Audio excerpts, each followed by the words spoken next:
దేవరహస్యాలు. కష్టాలు శాశ్వతంగా ఉండవు అన్నటువంటి స్ఫూర్తి మనిషికి కలిగిస్తూ ఉంటుంది.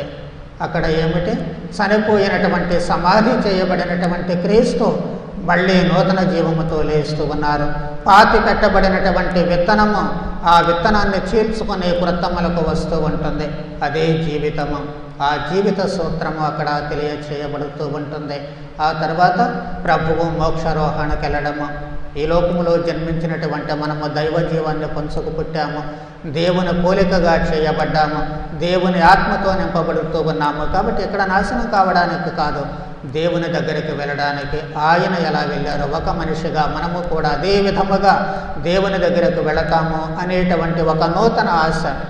అంతకుముందు కష్టాల గురించి అనుకున్నాము. ఈ కష్టాలు ఎందుకు పడాలంటే ఇక్కడ ఉన్నటువంటి ఆశ. మళ్ళీ తిరిగి జీవాన్ని పొందుతాము. పొందినటువంటి వాళ్ళం ఇక్కడ ఉండడానికి కాదు, కానీ దేవుని దగ్గర దేవుని కుడి ప్రక్కన కూర్చుని ఉండడానికి, ఆయన మహిమలో పాలు పంచుకోవడానికి మనము కూడా వెళుతూ ఉన్నాము అని. మరి ఆ లక్ష్యాన్ని చేరుకోవడానికి మనకు శక్తి కావాలి. కాబట్టి ఇదిగో పవిత్రాత్మ, 3వ గురుతులో పవిత్రాత్మ దిగి వస్తున్నారు. ఆనాడు అపోస్తలులకి, ఈరోజు మనకు.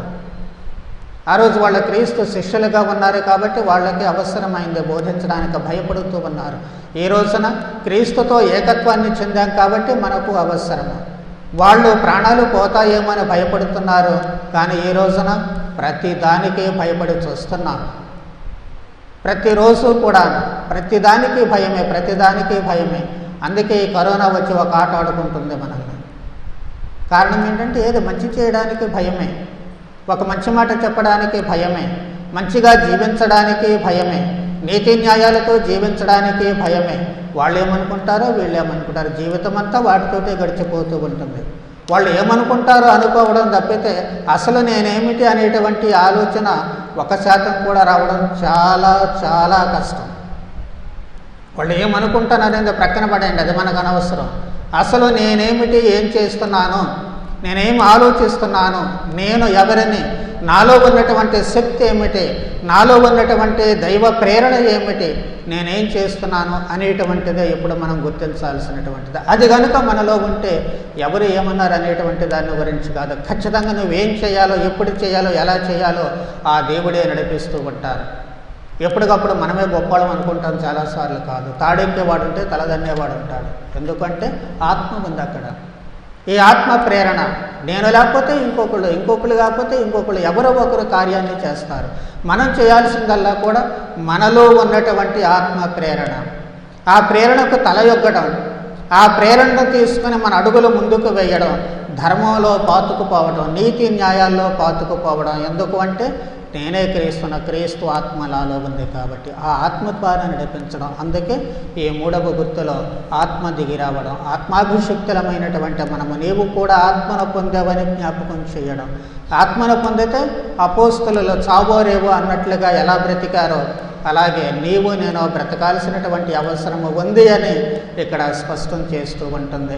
ఇక 4వ దేవరహస్యానికి వచ్చేసరికి మనిషి సత్ఫలితాలను పొందుతూ ఉంటాడు, విజయాన్ని సాధిస్తూ ఉంటాడు. అంతకుముందేమో ప్రభు అనుకున్నాం, ఆయన దేవుని కుమారుడే కాబట్టి దేవుని కుమారుడిగా ఖచ్చితంగా ఆయన మళ్ళీ మోక్షానికి వెళతారు అనేటువంటి ఆలోచన ఉంటుంది. కానీ అలా కాదు, ఒక మనిషి, మరియ తల్లి సాధారణమైనటువంటి మనిషి కాబట్టి ఒక సాధారణమైనటువంటి మనిషి ఆత్మ శరీరాలతో మోక్షానికి వెళ్ళబడుతూ ఉంటుంది. అందుచేత నేను కూడా ఖచ్చితంగా ఆమె మాదిరిగా జీవిస్తే మోక్షానికి వెళతాను అనేటువంటి భరోసా వస్తుంది, అనేటువంటి ఆశ కలుగుతూ ఉంటుంది, అనేటువంటి లక్ష్యము ఏర్పడుతూ ఉంటుంది. ఆ లక్ష్యాన్ని సాధించడానికి ఆమె మాదిరిగా నేను జీవించాలి అనేటువంటి ఆలోచన. ఆమె మన ముందు నిలువెత్తు సాక్ష్యంగా నిలుస్తూ ఉంటుంది. ఆమెను ఆదర్శంగా తీసుకుని జీవితాలను మలచుకున్నటువంటి వ్యక్తులు ఖచ్చితంగా ఆమె మాదిరిగా ఈ ఆచరణ అన్ని గాడుకు చేసినట్లయితే మోక్షానికి ఆత్మ శరీరాలతో వెళ్ళడం అనేటువంటిది ఖాయము. మట్టిలో కలిసిపోయినట్లు కల్పిస్తుందే కానీ మళ్ళీ ఇదే శరీరముతో మనము భగవంతుని దర్శిస్తాము. ఈ నేత్రములతోటే నా దేవుని దర్శిస్తాను యోగు చెబుతూ ఉన్నాడు. కాబట్టి ఈ శరీరము భూమిలో నశించేది కాదు, క్రీస్తు శరీరం చేత పోషించబడేది. కాబట్టి అందుకు తార్కాణంగా తన శరీరాన్ని పంచి ఇచ్చినటువంటి మరియ తల్లి మోక్షానికి వెళ్ళింది అని మనము ఆ జపమాల ధ్యానములో అనునిత్యము జ్ఞాపకం చేసుకుంటూ మనం కూడా అలాగే వెళతామనేటువంటి దానికి స్ఫూర్తినిస్తుంది. ఆ ఆశతోటే మిగిలిన పనులన్నీ చేయడానికి అవకాశం కలుగుతుంది. ఊరికే అక్కడికి వెళ్ళి ఏదో చోద్యం చూడటానికి వెళతామా మనం పరలోక రాజ్యానికి అంటే కాదు. దేవుని మహిమలో భాగాన్ని పంచుకుంటూ ఉంటాము. ఆమె పరలోక భూలోక రాణిగా స్థాపింపబడుతూ ఉంటుంది. ఎందుకు ఆ రహస్యాన్ని మనం అక్కడ ధ్యానం చేస్తున్నామంటే మనిషి ఏ స్థాయికి వెళతారు. నన్ను అనుసరించినటువంటి మీరు ఇశ్రాయేలీల 12 గోత్రాలపై కూర్చొని ఇశ్రాయేలీల 12 గోత్రాలకు తీర్పు తీరుస్తారంటున్నారు ప్రభువు 12 సింహాసనాలపై ఆసీనులై. మరి ఎలా తీర్పు తీర్చేది దేవుడు, కానీ మనిషికి ఆ అధికారాన్ని ఇస్తూ ఉన్నారు. కాబట్టి ఇదిగో మీకు ఆ అధికారం లభిస్తుంది. అంటే దైవ మహిమలో భాగాన్ని పంచుకుంటున్నారు. దేవునితో సమాన స్థాయి హోదాకు తీసుకురాబడుతున్నాం. అందుకే తాబోరు పర్వతం మీద మోషేతో పాటు ఏలి తరువాత ప్రభువు ముగ్గురు ఒకే మాదిరిగా కనిపిస్తూ ఉన్నారు, ఒకే మహిమలో కనిపిస్తూ ఉన్నారు, ఒకే తేజస్సుతో కనిపిస్తూ ఉన్నారు. కారణం ఏమిటి అంటే ఇది మనిషి యొక్క ఆ ప్రహసనము ప్రారంభం నుంచి చివరి వరకు. అంతే, అక్కడ బైబిల్ గ్రంథంలో మిగిలిపోయింది ఏమీ లేదు. పితా పుత్ర పవిత్రాత్మ నామమున